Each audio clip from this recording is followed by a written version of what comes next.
warahmatullahi wabarakatuh.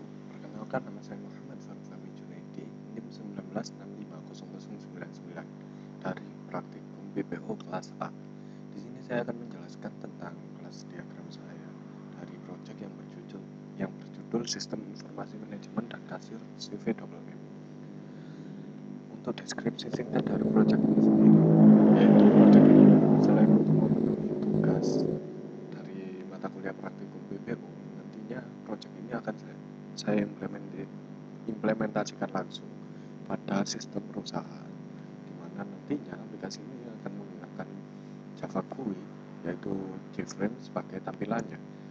Aplikasi ini akan menggunakan inheritance, polymorphisme, enkapsulasi Java GUI dalam implementasinya. Selain itu, database MySQL akan digunakan sebagai tempat penyimpanan data yang terkoneksi dengan aplikasi. Aplikasi ini nantinya mencakup program kasir dan pembukuan, di mana nantinya setiap pesanan akan diproses melalui aplikasi, sehingga dapat meminimalisir kesalahan-kesalahan dalam perhitungan maupun pendataan. Jadi konsep yang saya bawa yaitu pertama ada inheritance atau pewarisan, kemudian ada polymorphisme atau perubahan bentuk, kemudian ada enkapsulasi atau pembungkusan data, kemudian ada MySQL connection, yaitu untuk mengkoneksikan dengan database MySQL. Di sini ada kelas diagram saya. Di sini saya memiliki satu kelas yang saya namai dengan superclass, di mana kelas superclass ini menyimpan semua metode yang saya butuhkan untuk di semua kelas. Jadinya superclass ini saya gunakan untuk menyimpan metode-metode agar saya tidak melakukan duplikasi kode. Kemudian di sini saya memiliki kelas koneksi yang saya gunakan untuk menangani koneksi dengan MySQL. Di sini dalam konsep inheritance-nya, yaitu semua kelas ini, paket, pengeluaran, data penjualan, kelas form login, kasir, menu, pesanan, semua mewarisi dari metode superclass. Jadi semua kelas ini adalah subclass. Di sini saya memiliki kelas paket, di mana kelas paket ini mewarisi semua metode yang dimiliki superclass. Kemudian di sini saya menggunakan polymorphisme, yaitu metode overriding dalam reset. Jadi reset ini untuk mereset semua button maupun text field. Jadi karena setiap halaman berbeda text field dan buttonnya, jadinya perlu digunakan metode overriding. Jadi metode overriding sendiri itu adalah menimpa metode yang dimiliki atau yang diwarisi dari superclass. Kemudian di kelas pengeluaran juga sama, mengoverriding metode reset.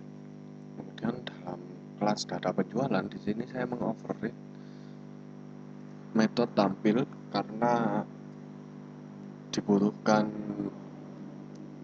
codingan yang berbeda untuk tampilan dari data penjualannya. Kemudian dalam kelas form login, di sini saya memiliki variabel username dan password. Kemudian memiliki metode check user, yaitu berguna untuk mengecek apakah username dan password sesuai dengan yang ada di database. Kemudian ada metode konstruktor form login, ini digunakan untuk mengkonstruksi komponen-komponen dalam form login. Kemudian pada kelas kasir, di sini saya memiliki dua instance variabel, yaitu username dan total harga. Di mana username ini dibutuhkan untuk agar mengetahui bahwa pada saat itu yang menangani bagian kasir adalah user ini, jadi username ini dari pegawainya.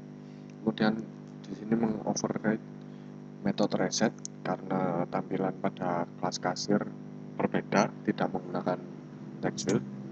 Kemudian mengoverride metode set user karena yang dibutuhkan adalah username dari ID, sedangkan di sini set user adalah untuk ID user. Kemudian metode print, jadi metode print ini nantinya akan saya gunakan untuk memprint nota dengan printer nota yang telah disediakan oleh perusahaan yang diminta oleh klien. Kemudian ada metode hitung, yaitu untuk menghitung dari total harga yang dari menu pesanan. Kemudian metode insert karena pada database-nya tabelnya berbeda, jadi saya perlu mengoverride metode insert dari superclass. Kemudian di sini saya memiliki kelas menu, yaitu di kelas menu ini semua instance variabelnya sudah ada di superclass, dan saya mengoverride metode reset karena berbeda tampilan.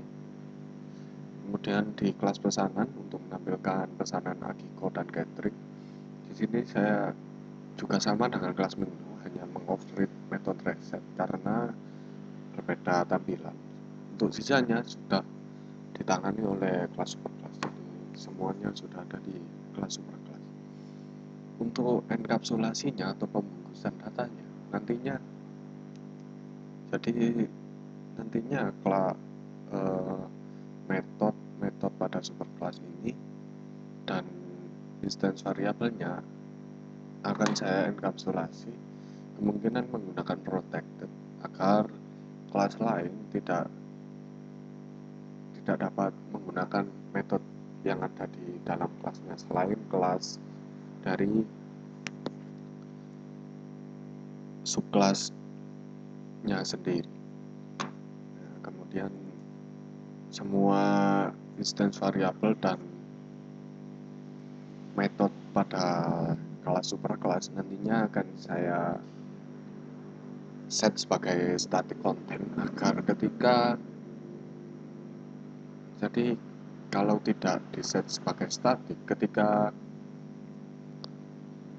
set user sudah di set oleh form login misal, maka ketika dipanggil oleh kasir, maka kelas superclass ini menjadi objek baru jika tidak menjadi static content. Jadi untuk agar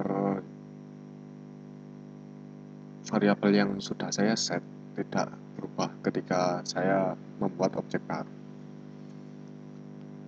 Ya, jadi cukup sekian saya sampaikan, kurang lebihnya saya mohon maaf apabila ada salah kata maupun salah penjelasan dari saya.